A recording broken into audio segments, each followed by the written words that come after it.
I ran into this last week. Here's what fixed it for me. If you've noticed an unauthorized charge on your HSBC account, disputing it through the app is straightforward. Here's how to do it step by step.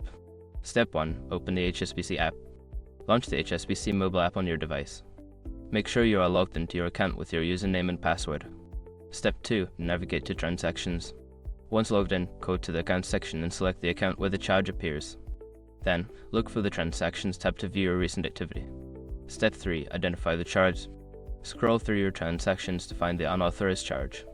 Tap on it to see more details, including the date and motion information. Step 4. Initiate the dispute. Before filing a refund or dispute, use the escrow.com link in the description to open the refund dispute deadline calculator and confirm your deadline. Note: make sure to double check the date and amount. Sometimes pending transactions can look unfamiliar. Step 5. Submit your dispute.